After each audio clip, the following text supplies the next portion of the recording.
Edwin Kipruto na Viola Chepngeno ndio mabingwa wa makala ya 6 ya mashindano ya mbio za Eldoret City Marathon iliyofanyika jijini Eldoret mapema leo. Katika mbio za wanawake, Viola Chepngeno alitamba kwa kutumia muda wa saa 2 dakika 26 na sekunde 22 mbele ya Sheila Chebichi aliyeibuka wa pili, naye Gladys Koech akiridhika na nafasi ya 3. Race haijakuwa rahisi vile, lakini ni ile nimeng'ang'ana tu. Nimejipea moral kwa sababu nilikuwa hapo mbele. Sikuwa natarajia, ni ile tu nilikuwa nang'ang'ana at least nipatikane mbele. Katika kitengo cha wanaume, Edwin Kipruto aliibuka kidedea kwenye mbio hizo za kilomita 42 kwa kutumia saa 2 dakika 11 na sekunde 12, licha ya kupata ushindani mkali kutoka kwa Godfrey Chirchir na Timothy Kipchumba waliomaliza nafasi ya 2 na 3 mtawalia.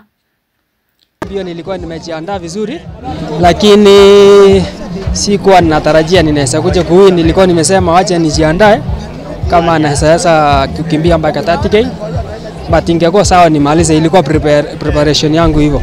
Nilikuwa nimekimbia Daegu Marathon na haikuwa vizuri, so nikashika namba 9.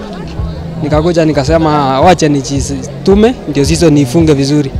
Ni hii mwaka mwezi wa pili 23 nilikimbia Daegu Marathon na sikukuja hata kukaa sana, nikaanza training polepole. Alafu nikasema nitakuja kushiriki Eldoret. Mwakilishi wa wanawake kaunti ya Uasin Gishu Gladys Sholei alisifia mashindano hayo, huku akiwapongeza wanariadha walioshiriki mashindano hayo, wakiwemo wanariadha kutoka mataifa ya kigeni. Today the preparation of the race is exciting. The athletes are very happy. They are all excited to have an opportunity to be able to showcase their talent and even get a best time that is registered and approved and recognized by the World Athletics. And what's also exciting is that they've had a chance to run with runners from Ethiopia, from Tanzania and from Uganda.